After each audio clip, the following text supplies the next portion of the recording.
Action. Bonjour, je suis Natacha Borel, je travaille pour la direction du développement du Pass Culture au sein du pôle public et je suis chargée des publics prioritaires. Je travaille depuis Lille, mais ma mission a une portée nationale.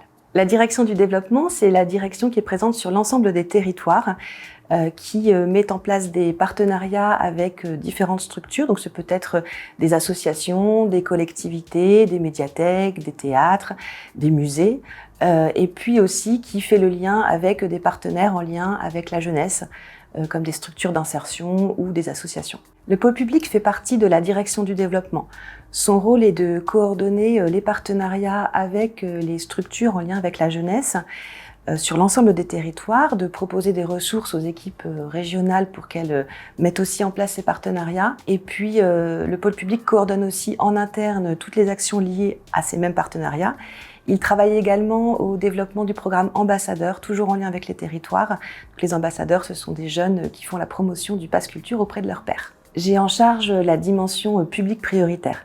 Ça veut dire que je travaille à développer, à poursuivre les partenariats avec les structures qui sont en lien avec une jeunesse qui peut-être doit faire face à des parcours moins linéaires que d'autres, qui peut-être a moins facilement accès aux offres culturelles. Mes interlocuteurs au quotidien, ce sont les professionnels du champ socio-éducatif. Ça peut être des têtes de réseau nationaux, par exemple l'Union des missions locales.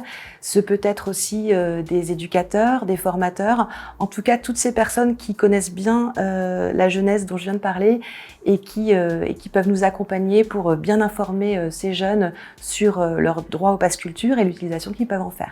Alors, en 2025, avec notamment la réforme qui a eu lieu et puis aussi la mise en place prochaine d'un bonus qui pourra bénéficier aux jeunes qui en ont le plus besoin, on va vraiment intensifier et continuer ces démarches de formation des professionnels en lien avec la jeunesse, continuer à faire exister fortement le sujet partout au sein du Pass Culture et puis continuer le travail qu'on a mené avec beaucoup de collègues d'autres directions.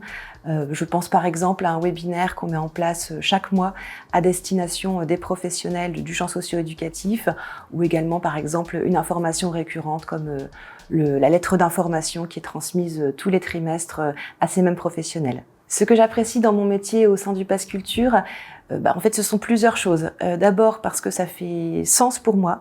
J'ai travaillé plusieurs années dans le secteur culturel et plusieurs autres années dans le secteur de l'insertion professionnelle et la formation des jeunes. Donc d'abord, ça a vraiment ce sens de mixer les deux. Et puis aussi, c'est un métier qui me permet d'être en lien à la fois avec l'extérieur et à l'interne aussi, de faire beaucoup de contacts avec différentes équipes, des collègues aux compétences très diverses. Ça, c'est très agréable. Si je devais décrire l'aventure Pass Culture en un seul mot, je dirais stimulante. En fait, on ne s'ennuie jamais. Il faut répondre constamment à des défis et le faire collectivement, sans perdre le sens, en faisant appel aux compétences et au savoir-faire multiples de chaque collègue.